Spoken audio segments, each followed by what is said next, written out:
Hi guys, it is Mike here once again. Welcome back to my channel. How are you all?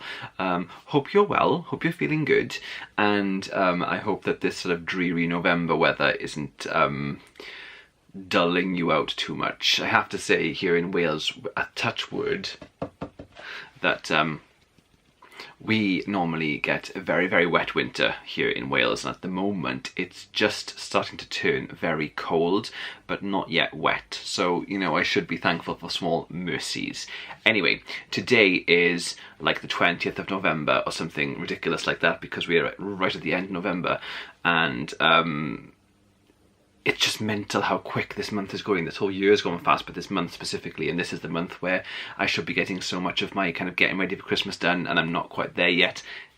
But that's a chat for another video, because today's video is a first 100 video. I haven't done one of these for a little while, purely because the last book I read it too quick that I didn't get a chance to sit down and record. So today I'm doing one for you. Hooray! Today's one's a little bit different actually, because for the first time in a really, really, really long time, I'm reading two books at the same time. I don't always do this. I used to do it a lot. I used to be able to have a couple of books on the go, as long as they were completely different in style, tone, or whatever, just completely different genres, I could do it. And when I finished my last book, which I enjoyed a lot, what was it? The Silkworm?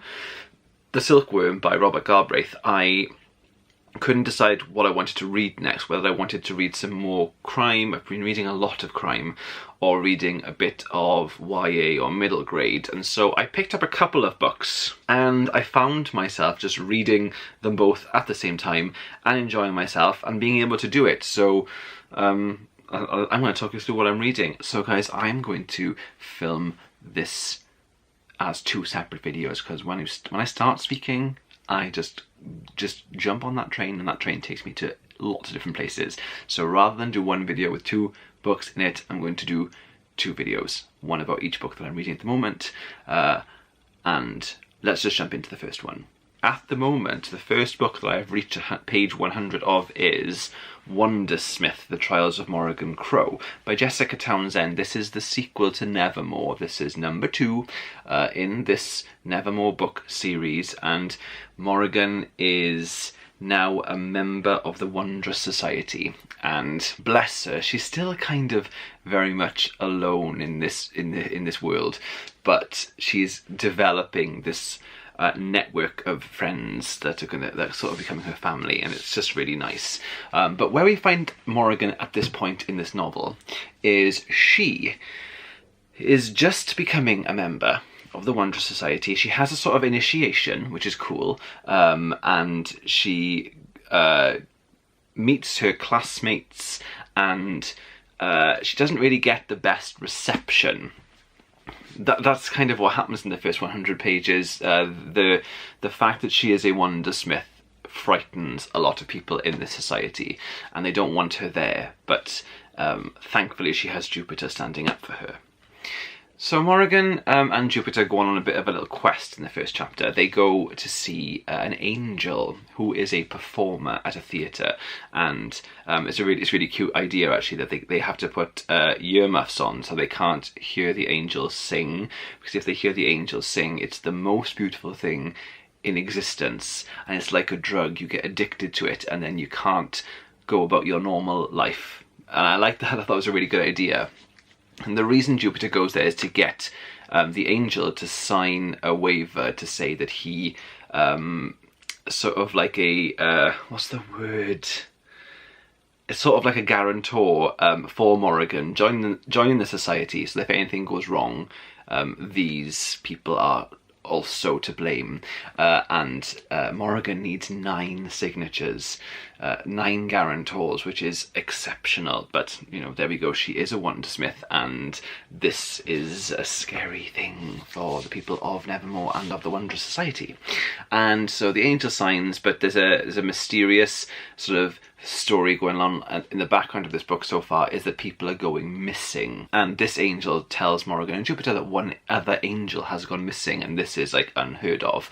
So Jupiter flies away to go and sort of figure out what's happening there. Meanwhile, Morrigan has to start school. So she meets her class. It's a unit. There are 9 of them in their unit, and they're all joining the Wonder Society together. And she meets them all. They have their own secret like train station, which is cool, and they all meet each other, and one of them is a mesmerist, so every time she speaks to people, they sort of instantly forget, because she can make them forget, which is really cool. And there's a bunch of them, all with different abilities, and they have it's a conductor, it's the train conductor, but she is Mrs. Cheery, and she is going to be sort of guiding them through their education. She gets them to and from school every day, and she gets them what they need for school, kind of like a mentor, a little guardian, and I quite like that too. What a really clever idea. And we also meet some of the mistresses at the Nevermore School in the Wonder Society, and they are interesting. There's 2 of them that are kind of hard work. So it's quite nice to have a teacher be strict and scary. That's quite cool. I think lots of kids can identify with that. So Morrigan gets kind of outed as a Wundersmith to her unit, and their mentors get told as well, because they all deserve to know that she's a Wundersmith, and because they're going to be working together so closely. And there's a very mixed reaction. Half of them just want her out straight away. No, nothing. We don't want anything to do with her, and she's really gutted, really gutted. And then she some of the teachers in the school are told, and others aren't, because it's got to remain a secret, because she might be in danger if people know. And essentially, she goes to school on the train with Mrs. Cheery and her unit, and she gets given her timetable, but she only has one lesson, and that is the history of the Wundersmiths of Nevermore. And essentially it's her being warned not to become who these people were, because they were all evil in some way. And she gets really fed up, really fed up, and then she has to go. She just runs away. So that's where I am, 100 pages in. It's very nicely written. Jessica Townsend has quite a unique style, because she uses how can I describe it? There's a chapter. It's like chapter 2 or 3. Let me get to the title of it, because it's this kind of very Jessica Townsend. Chapter 3 is called The Knot Tattoo and the Knot Door. So I like this idea that rather than her having to create some sort of weird mystical term for this magical tattoo that Morrigan gets, she just calls it the knot tattoo, because it's not a tattoo, it's something else. But rather than think about what it is, it's just the knot tattoo. I like that. That's really unique. And then the knot door is a door that appears in Morrigan's bedroom without a handle. It just appears there, and Morrigan has to wait for it to open. That was a lovely touch. I like that. The characters are all very unique. They stay with you. The names not so much. The names are so unique that they're struggling to get in there. But that's just my problem with every book that I read anyway. But so far, I'm on Morrigan's side. I actually really like Morrigan, and I really like Jupiter, and once again he's just flitted off, and I want to see more of him. I hope there's more of him in the rest of this book. I really do, because I enjoy him and his hotel of madness. And I want more of all those characters we met in the first book, but of course so far a lot of time has been given to the new characters. Rightly so, we have to get to know them. They're all brand new and they all have different functions, and so yes, but it's just so lovely to be back with Morrigan in Nevermore.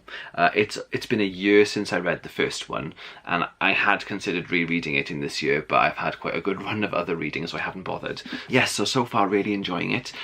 Can't wait to carry on reading it. It's sort of like a warm hug, these books. They just feel really, that's what I think people are saying about why it's being seen as the new Harry Potter. Not just because it's a magical story with a child as its protagonist, but more that it does create this warmth in you as you read it. It makes you, it just, I don't know, it's like a big hug in story form.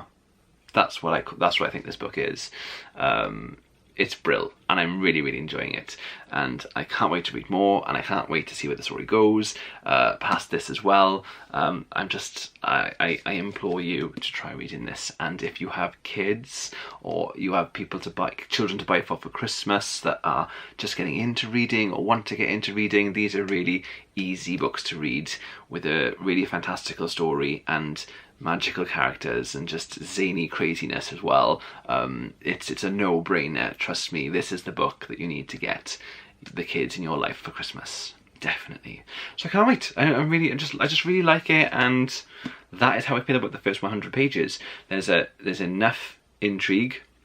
There's this background story of people going missing. There is enough new characters coming in and having a new spin on what's happening and what Morrigan is and what she can do, because we don't know yet.